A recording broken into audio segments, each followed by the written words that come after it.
예수님께서 백성들에게 하나님의 나라를 전파하고 계십니다. 그 하나님의 나라와 함께 각종 질병이 치유됩니다. 나병이 치유되고 중풍병이 떠납니다. 손으로 만지니 열병이 치유되고 또한 귀신을 말씀으로 쫓아내십니다. 그리고 각종 질병 가진 자들이 예수께 왔지만 예수께서 그 모든 사람들을 즉각 치유해 내십니다. 이러한 소문을 듣고 많은 사람들이 예수님께로 몰려들었습니다. 예수께서 병을 치유하시는 이 장면에 대해서 17절은 이렇게 기록합니다. 우리의 연약한 것을 친히 담당하시고 병을 짊어지셨도다. 예수께서 치유하시는 장면은 그냥 기계적인 치유가 아닙니다.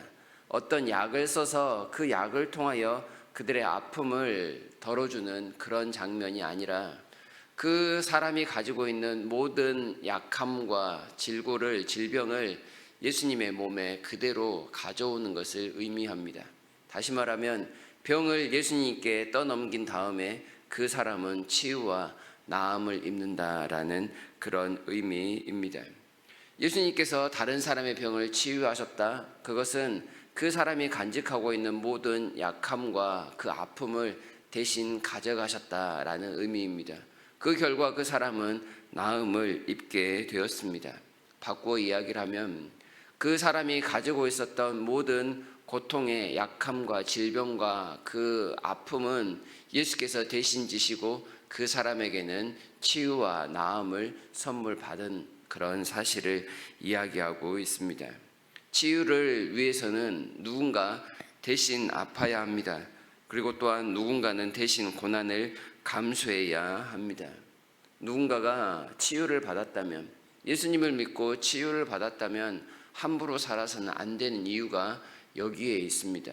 우리의 모든 것을 예수께서 대신 가져가셨으니 우리는 감사함으로 그리고 또한 경건하게 순간순간을 살아가야 한다는 뜻입니다. 치유의 대명사는 십자가라고 표현할 수 있겠습니다. 십자가는 우리의 질병뿐만이 아니라 우리의 영원한 질병, 곧 죄의 문제를 해결하신 문제이기 때문에 그렇습니다. 십자가는 가장 중요한 성격이 대신입니다. 누군가의 죄를 대신하며 누군가의 연약함을 대신하며 누군가의 어리석음을 대신하며 누군가의 부족함을 대신합니다. 누군가의 무지함을 대신하며 누군가의 이기심을 대신하기도 하고 누군가의 모든 악함을 대신합니다. 그것이 바로 십자가입니다. 십자가가 가장 고통스러운 이유는 다른 모든 사람들의 그것을 대신하기 때문에 그렇습니다. 그가 맞고 찢김으로 우리는 나음을 입고 평화를 얻었다라는 사실을 결코 잊어서는 안 될 것입니다. 이렇게 예수께서 그 모든 아픔을 다 가져가셔서 치유하시니 말씀드린 것처럼 많은 사람들이 그 주변으로 몰려들었습니다. 그러자 예수님께서는 다른 곳으로 가자는 명령을 주십니다. 그러자 사람들이 예수님을 따라가겠습니다. 이런 사람들이 생기기 시작합니다. 그러나 예수님은 너희가 능히 나를 따르지 못할 것이다 라는 말씀으로 그들의 말을 거절하십니다. 예수께서 이들의 말을 거절하신 이유는 두 가지 정도로 살필 수 있는데요. 먼저는 예수님을 따를 때 예수님은 세상에 어떤 안식처도 거처도 없다는 사실 때문입니다. 20절에 보면 여우도 굴이 있고 공중의 새도 거처가 있으되 인자는 머리둘 곳이 없다 말씀을 합니다. 예수님을 따르는 삶이란 이 세상에서 안락과 평안이 아닙니다. 고통과 고난의 연속이 될 것입니다. 세상에서의 즐거움과 편안함을 추구한다면 예수님을 결코 따르지 못할 것입니다. 예수께서 행하시는 놀라운 치유의 기적만을 보고 예수님을 따라오고자 한다면 분명히 오다가 걸려 넘어지고 말 것이다 라는 그런 의미입니다. 우리가 씨 뿌리는 비유를 알죠. 가시밭에 떨어진 씨앗은 조금 자랍니다. 그러나 가시 기운에 막혀 곧 시들어 버린다라는 말씀을 들었는데요. 이처럼 자기를 부인하지 아니하고 오직 좋은 것만을 바라는 사람은 가시에 막혀 곧 쓰러져 버리는 그 씨앗과 같이 넘어지고 말 것을 이야기합니다. 이런 사람은 결코 예수님을 온전히 따를 수 없습니다.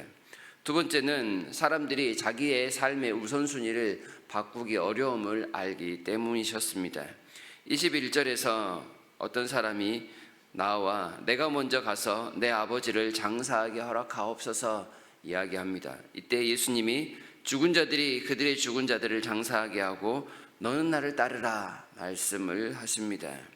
아버지의 장례를 치르는 일, 지금도 그렇지만 다른 모든 일들을 잠깐 내려놓고 그 장례를 치르는 일에 집중해야 할 만큼 매우 중요한 일입니다.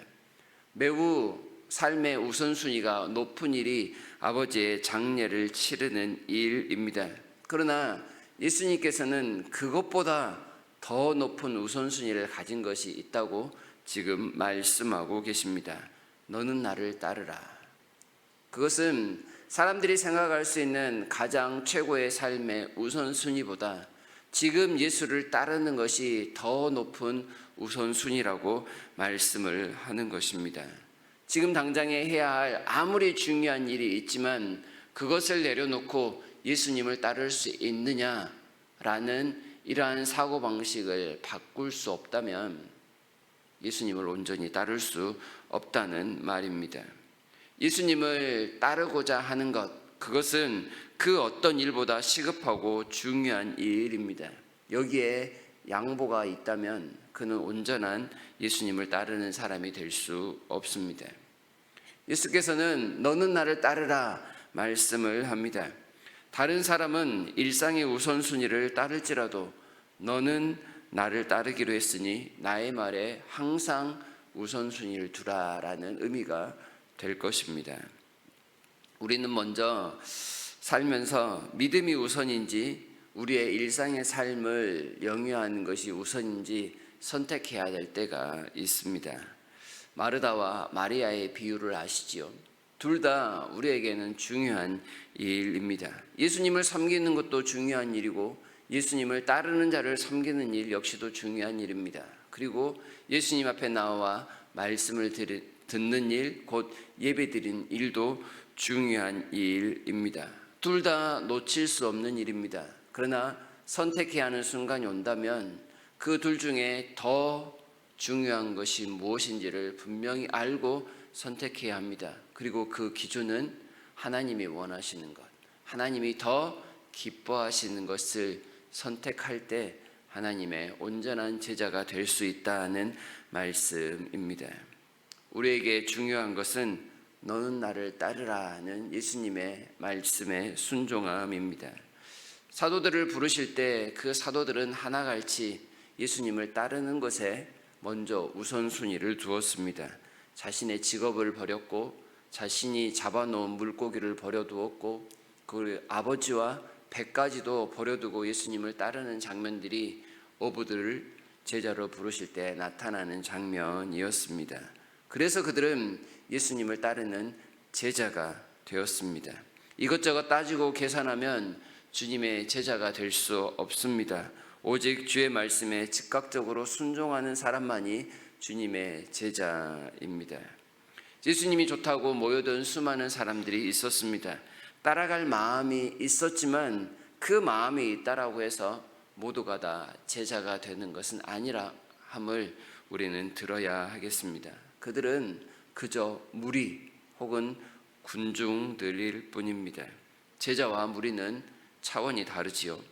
제자는 예수님을 따라가기 위해 자기의 십자가를 지고 자기를 부인하는 사람입니다.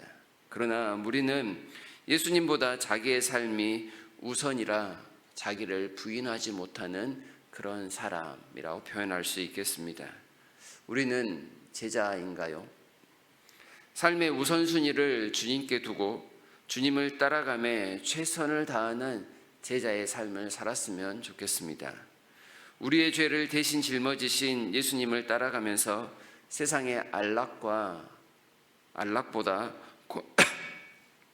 고난이 많을지라도 포기하지 않는 제자의 삶을 살았으면 합니다. 예수님을 따라가는 삶에 의심하거나 불평하지도 말았으면 좋겠습니다.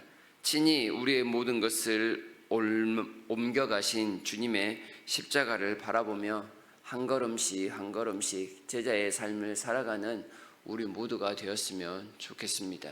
제자의 삶에 평안함과 하늘의 축복이 가득하도록 하나님께서 도우실 것입니다. 오늘도 그 여정을 살아가는 우리 모두가 될 수 있기를 진심으로 바랍니다.